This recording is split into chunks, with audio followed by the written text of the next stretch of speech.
DC의 강력한 한방이 될 줄 알았던 저스티스 리그는 많은 사람들의 기대를 짓밟으면서 전혀 다른 의미에서 아주 강력한 한방을 날렸습니다.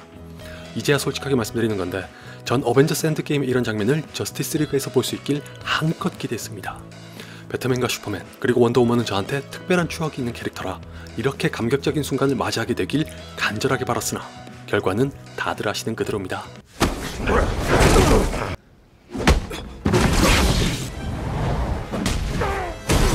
저스티스 리그가 개봉하자마자 혹평이 시달렸을 때 일각에서는 잭 스나이더의 오리지널 버전을 보게 해달라고 요구했습니다. 당시에는 잭 스나이더 버전이란 게 있는지부터가 의문이었고 설사 있다고 해도 워너가 그걸 공개할 가능성은 극히 낮으며 가능하다고 한들 무슨 큰 차이가 있겠냐는 회의론이 더 컸던 것 같은데 작년에 잭 스나이더가 자신의 버전이 담긴 영화가 실존한다는 걸 인증한 데 이어 지난 5월에는 미국의 스트리밍 서비스인 HBO Max가 기어코 잭 스나이더의 저스티스 리그를 내년 중으로 공개할 거라고 밝혔습니다. 사실 개인적으로는 이때까지만 해도 큰 기대는 없었습니다. 맨 오브 스틸이야 그렇다고 쳐도 배트맨 대 슈퍼맨은 워낙 실망이 컸던 터라 저스티스 리그도 잭 스나이더의 오리지널 버전이라고 해봐야 크게 나아질 건 없을 것 같다고 생각했기 때문이죠. 더군다나 이미 우리가 봤던 저스티스 리그는 몇 군데 손본다고 해서 나아질 수준이 절대 아니란 것에 대다수가 동의하실 겁니다. 이건 뭐 잭 스나이더가 아니라 그 누가 와도 시큰둥한 반응을 보이는 게 이상하지 않고 개인적으로는 저스티스 리그를 가리켜 21세기의 슈퍼히어로 블록버스터를 퇴보시킨 영화라고 평가할 정도로 싫어합니다. 그런 영화를 가지고 잭 스나이더가 세기의 연금술을 보여주지 않는 한 기대할 이유가 전혀 없었으나 최근에 여러 기사와 인터뷰를 보면서 생각이 조금 달라졌습니다. You did this. I had to. You won't let me live. You won't let me die. 일단 지금 가장 중요한 건 2017년에 개봉했던 저스티스 리그에서 얼마나 달라질 수 있냐는 겁니다.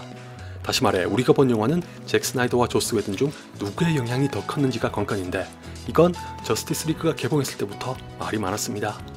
제작자는 조스 웨든이 촬영한 분량은 많아야 20%라더니 또 다른 쪽에서는 무려 80페이지에 달하는 각본이 있었다고 하질 않나. 급기야 조스 웨든이 오면서 영화를 아예 다시 만들었다는 소리까지 나오면서 잭 스나이더 버전을 공개해야 한다는데 힘이 실리기 시작했었죠. 어떤 게 진실인지는 아직 알 수 없지만 이거 하나만은 확실합니다. 며칠 전에 잭 스나이더가 인터뷰에서 했던 말에 따르면 저스티스 리그를 파괴하는 한이 있더라도 자신이 하차한 후에 촬영한 영상은 눈꼽만큼도 쓰지 않을 것이며 일체의 타협 없이 온전히 자신의 버전으로 내놓을 거라는 겁니다. 아울러 우리가 이미 봤던 버전과는 다른 영화가 될 거라는 말까지 덧붙였는데 아닌 게 아니라 조스 웨든이 촬영한 분량을 싸그리 날려버리고 만든다면 좋은 쪽으로든 나쁜 쪽으로든 확실히 다른 영화가 될 것 같긴 합니다. 다행히 잭 스나이더가 하차하기 전에 모든 분량을 다 찍었었다는 루머가 사실이었는지 별도의 추가 촬영 없이도 영화를 완성하는 데 큰 지장은 없어서 최대 3천만 달러의 비용으로 나머지를 완성할 예정입니다. 그것도 그렇지만 이렇게 되면 잭 스나이더가 하차할 당시에 대외적으로는 딸의 죽음이 원인이란 발표가 있었지만 석연치 않다는 의혹이 있었던 게 맞았던 모양입니다. 아직까지도 조스 웨든이 완성한 저스티스 리그를 보지 않은 데다가 조스 웨든이 자신의 후임으로 정해졌던 것에 전혀 관여한 게 없다고 한 걸 보면 우리가 모르는 사연이 있을지도 모르겠네요.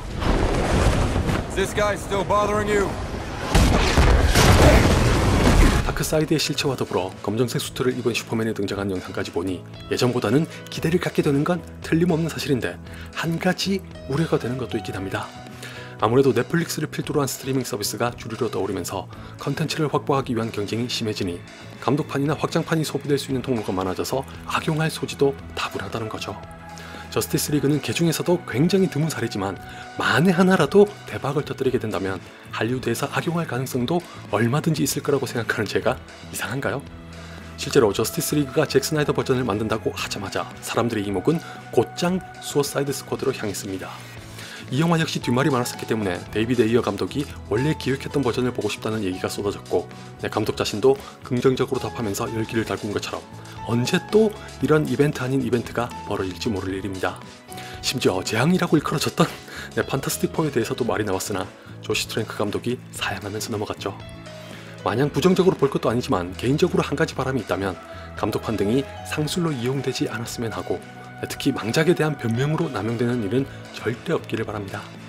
예를 들어 어벤져스 엔드게임을 연출한 루소 형제는 삭제 장면을 포함한 감독판을 볼 수 있냐는 질문에 자신들은 항상 극장에서 최상의 버전을 상영하니 감독판이란 건 따로 존재하지 않는다고 답했습니다. 물론 흥행과 결부된 한 편의 영화가 오롯이 감독의 힘만으로 만들어질 수는 없으니 감독판 등의 필요성을 완전히 부정해서는 안 되겠지만 냉정하게 말하면 관객들이 그런 사연까지 일일이 알아줘야 할 이유도 없는 데다가 그 또한 감독이 감수해야 할 비즈니스의 일부라고 생각합니다. 따라서 감독이든 제작사든 간에 극장에서 상영한 영화로 책임을 지는 게 맞겠죠. 그나저나 잭 스나이더의 저스티스 리그는 과연 얼마나 달라질까요? 뭐 아무리 못해도 조스 웨든의 버전보다는 낫겠죠.